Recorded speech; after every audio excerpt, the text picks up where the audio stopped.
Cher ami astronome, bonjour, bienvenue sur la chaîne Fred l'astronome. Je suis Frédéric Bertoni et j'espère que vous allez bien.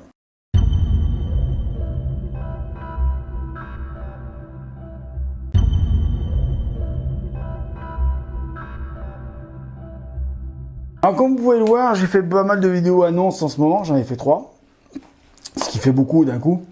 Déjà, parce que bon, j'avais pas mal de choses à vous dire, et en une seule vidéo, ça aurait pas été possible, ça aurait été trop long, voilà, hein, parce qu'on a toujours trop de choses à dire. Donc voilà, alors j'ai quelques temps, j'ai décidé de commander du matériel pour le 203 mm. Alors, n'allez pas sauter de votre chaise en disant « Waouh, il a amélioré, enfin, il a acheté du gros matos pour son 203 mm ». Non, voilà, c'est du gros matos quand même si, mais pas tellement. En fait, vous savez que je suis un inconditionnel de l'astronomie, que j'aime observer la nuit, les planètes, le ciel profond, mais que j'aime aussi observer l'astre du jour. Et pour ça, alors j'ai sur mon 152 mm Skywatcher machin, enfin pas Skywatcher, Sky Prodigy 6 de chez Celestron, j'ai un filtre. Vous savez, qui se met à l'entrée du télescope. J'ai un filtre. Et j'en avais pas pour le 203 mm. Alors ça me faisait un peu... ça me faisait un peu yèche, pour être poli.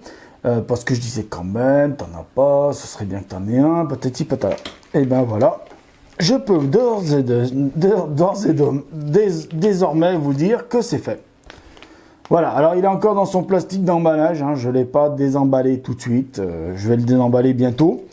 Parce que vous voyez, il manque les petites pattes de fixation, là, qui se mettent ici. Normalement, il y a des petites pattes de fixation qui viennent là. Voilà. Je peux déjà vous dire une chose. Tiens, vous savez quoi? On va essayer de le sortir pour voir un peu ce que ça donne. On va essayer de le sortir. Voilà. On va essayer de le sortir comme il faut et pas de l'abîmer. Voilà. Alors, c'est très léger. Vous voyez, c'est une feuille, donc c'est une feuille astrosolaire. Hein.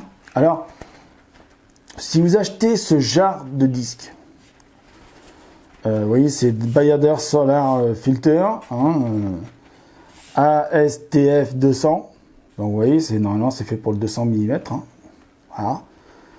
Alors, oui, 203 parce que c'est la taille d'ouverture, mais vous inquiétez pas, ça va aller. Hein. Voilà. C'est juste que il faut que ça couvre le miroir. Et le miroir, il fait 200 mm. Hein. Voilà. Donc, vous voyez, il est là, dans mes mains. Il est superbe, il est très bien réalisé. Magnifique. Et je peux vous dire qu'il est, il est hyper léger. Mais vraiment, hein, alors ça va vraiment pas peser grand chose sur le 203 mm. Ah oui, alors quand vous achetez du matériel pour télescope, je vais quand même vous donner un petit conseil. Essayez d'acheter, suivant le télescope que vous avez. Alors si vous avez une grosse badass de télescope qui pèse 150 kg, vous pouvez y aller, hein. Vous pouvez mettre du poids dessus, hein. Ça va pas le gêner le bonhomme, hein. Ça va pas le gêner le coco. Mais si vous avez un télescope comme le mien, un 203 mm, qui pèse quand même son poids, une fois tout monté, il pèse presque 50 kg, je vous conseille de ne pas mettre des trucs trop lourds, du matériel trop lourd dessus, hein, d'accord? Donc la vidéo, là, je la fais en un plan séquence vite fait, hein. Donc vous voyez, alors c'est livré avec tout plein de matos, différents petits systèmes de serrage, hein. Là il y a la visserie, tout ça. Alors je vais pas le faire devant vous, hein, mais je vais prendre mon temps pour le monter parce que faudra que je lise la notice d'abord, il faudra que je le monte comme il faut. Une fois monté, je vous montrerai. Hein. Là il y a des petits scratchs, ça doit être pour s'adapter à certains télescopes. Et moi normalement c'est soit ceux-là, pieds, que je vais utiliser, ou les autres. Ceux-là, là. Suivant, on va voir. Je vais essayer les deux. J'essaierai les gros d'abord, et puis les petits après. Mais je pense que ça va être les petits, les plus adaptés. Voilà. Donc, il est dans une très belle boîte. Je vais vous montrer. Hein. Belle boîte. Hein. On dirait une boîte à pizza. Mais non, c'est bien une boîte pour le filtre. Hein. Donc voilà, alors je vais en profiter comme ça pour vous dire que, bah ouais, je vais faire des images du soleil avec le gros télescope, avec le 203 mm. On verra ce que ça va donner. Alors bien sûr, je vais essayer avec la caméra. Alors oui, un petit point pour la caméra, parce qu'on m'en a parlé. On m'a dit, ouais Fred, tu t'as acheté une caméra, machin et tout. Alors franchement, j'ai pas trop eu le temps de la tester encore. Eu égard à la météo que j'ai eue, j'ai pas trop eu le temps de la tester. Parce que, bon, ben voilà, hein, pas de soleil, hein. Enfin, pas de ciel bleu, pas de ciel dégagé, pas de ciel dégagé. Pourquoi je parle de soleil? Bah oui, soleil, je parle de soleil. Vous voyez, c'est une très belle boîte, hein, avec de belles images du soleil et tout. Donc, on peut faire pas mal de choses, apparemment, hein. Alors, bien sûr, faut plus de filtres, hein. Alors, donc, par contre, il m'a donné un conseil. Il m'a dit, ouais, bon, ton conseil, c'est mettre les filtres, tout ça, pour pas abîmer les yeux, c'est très bien. Protéger l'instrument, c'est très bien et tout. Mais il me dit, t'oublies quelque chose. Il me dit, il faut que tu leur dises, et je l'ai fait, et je vais le faire maintenant, que tu leur dises qu'en même temps qu'ils achètent le filtre solaire que je vous ai montré, qui se met à l'avant du télescope, il faut acheter un filtre UV IR QL. Alors voilà comment il se présente le filtre, je vous le montre, il est là. Alors vous allez dire oui, mais il n'y a rien qui change là. En fait, c'est un filtre, comme il le dit, UV IR QT. QT, ça veut dire couper, vous savez, hein, comme Final Cut Pro. On coupe la vidéo, la barre de vidéo, on coupe. C'est un filtre qui se présente comme ceci. Alors, c'est vrai que quand je regarde, je ferme un œil, je regarde devant moi, je regarde la lumière qui m'éclaire, là, la lumière blanche qui m'éclaire. J'enlève, je regarde, j'enlève, je regarde, je vois pas beaucoup de différence comme ça. La différence où elle va se voir, c'est quand on va regarder le soleil.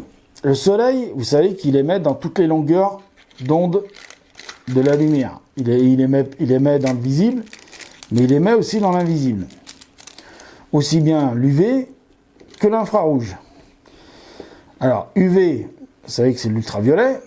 L'infrarouge, vous savez que ça se dit IR, infrared, en anglais. Donc, il coupe ces ondes-là. Ça permet à quelque part, alors parce que le filtre Bayader que je vous ai présenté tout à l'heure, là, le gros filtre, lui, il permet d'éliminer un gros pourcentage de la lumière du soleil. Un gros, hein. C'est 100 000 pour 1, je crois, celui-là, qu'il fait. Hein. C'est 100 000 pour 1. Alors, c'est 0D 5.0. Alors, c'est pas du... Non, c'est du 10 000 pour 1. Donc, c'est fait pour faire de l'astrophotographie. C'est-à-dire avec appareil photo, caméra CCD, tout ça. Mais il m'a dit, tes images du soleil sont pas mal, mais elles pourraient être mieux. Il m'a dit parce que le filtre Bayader, là, donc AstroSolar, il n'arrête la lumière, mais il n'arrête pas certaines ondes. Les infrarouges et l'UV, donc l'ultraviolet. Donc il m'a dit, je te conseille de prendre un filtre. Voilà. Et il m'a dit, bon, maintenant que tu as des abonnés, il m'a dit, conseille-leur de prendre un filtre. Donc je vous conseille de prendre un filtre. Donc j'ai pris celui-là, là. C'est de la marque Bayader, UVIR QL. Alors je l'ai acheté, alors le filtre AstroSolar et lui, je l'ai acheté chez Astro-Shop.de. Voilà, je vous le dis, je l'ai trouvé là au meilleur prix. C'est là que j'ai trouvé le meilleur prix sur tous les autres sites. Hein. Bon, pourquoi j'ai fait ça? Pourquoi? Parce que je me suis dit, bah, faut que j'améliore quand même la qualité de mes images. Voilà. Et puis, d'ici l'année 2018, alors, je vous l'annonce, mais vous le prenez au conditionnel. Vous savez que j'ai déjà, donc celui qui me filme, un Lumix Panasonic, c'est un Panasonic Lumix FZ300, qui me filme, avec lequel je fais toutes mes vidéos. C'est un bridge, je trouve ça assez pratique. Il y en a qui vont dire, oui, il y a mieux, mais il filme en UHD, je monte en UHD, je mets les vidéos en 720p. Ça va très bien, comme ça vous avez des vidéos qui sont même en 720p, qui normalement devraient être d'assez bonne qualité, même avec la dégradation YouTube. Vous savez, quand vous mettez une vidéo sur YouTube, ça dégrade, votre vidéo elle est légèrement dégradée par YouTube. Enfin, C'est pas leur faute, c'est les codecs qu'ils utilisent pour encoder votre vidéo, voilà. Donc voilà. Alors, normalement en 2018, j'ai projet d'acheter un nouvel appareil photo. Vous savez que donc j'ai le Panasonic, là je viens de vous dire, j'ai le Canon 600D et j'ai le Canon 750D, qui sont tous les deux des APS-C, et donc ils sont un en 18 millions de pixels et l'autre en 24 millions de pixels. Bon, normalement, c'est largement, et puis j'ai la petite caméra ZWO ASI 224 MC. Bon, normalement, c'est largement suffisant pour faire de l'astrophotographie.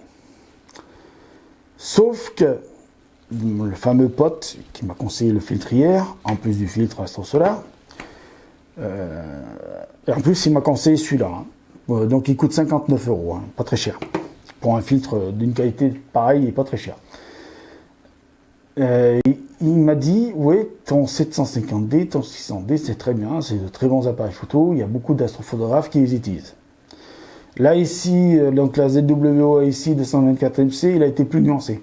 C'est vrai que moi, pour les premiers petits essais que j'ai pu faire, je les conseille, enfin j'ai dit oui à quelqu'un, tu peux l'acheter, ça rentre dans ton budget.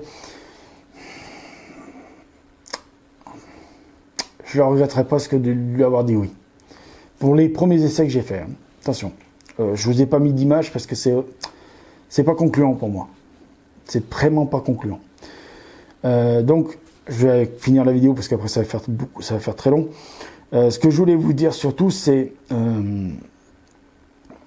qu'il faut, comment dire, il faut bien comprendre une chose.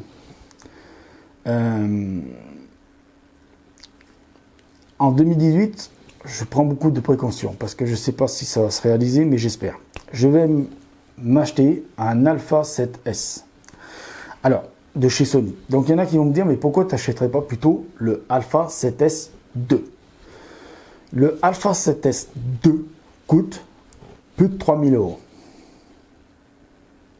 J'ai pas les moyens. Le Alpha 7 Plus, le Alpha 7 2, l'Alpha 7S, je veux dire, excusez-moi, je vais y arriver, Sony, ils ont choisi des super noms. Hein. Et dans mes prix, on va dire, du moins que je l'ai trouvé sur un site qui le vend 4 fois sans frais, et ça pourrait rentrer dans mon budget. Donc je pense que d'ici le mois de janvier, je vais le commander. Je vais faire un peu des économies là, au mois de... Alors j'en ai pas fait là, oui, mais je vais le commander. Donc j'y vais très prudemment parce que je ne sais pas s'il va y être encore, si je vais pouvoir encore l'avoir à ce prix-là. Il est pas cher, il est à moins de 1700 €. Il est même à moins de, 1600 €. Il est presque à 1500 et quelques euros. Donc il rentre tout à fait dans mon budget. Alors il est nu, il n'a pas d'objectif, mais je m'en fous parce que je vais lui acheter une bague spéciale Sony, une bague T2, comme j'ai pour les 600D et le 750D. Que je pourrais après adapter avec le télescope. Donc voilà. Et donc pourquoi? Parce que c'est un plein format, déjà d'une. De deux, au lieu de faire 18 millions de pixels, au lieu de faire 24 millions de pixels comme le 600D qui fait 18 millions de pixels, le 750D qui fait 24 millions de pixels, et le Alpha 7R2 qui fait 42 millions de pixels, lui, il en a que 12. C'est-à-dire que sur un capteur plein format 12 pixels, 12 millions de pixels, c'est la folie. C'est la folie, c'est une tuerie. En plus de ça, alors c'est très débile ce que je vais dire, mais au-delà, il a une montée en ISO de 409 200 ISO. Alors ça sert à rien, parce que si vous allez jusqu'à 12 000, 24 000 ISO, à la rigueur, allez, 51 000 ISO, disons, vous êtes déjà très bien.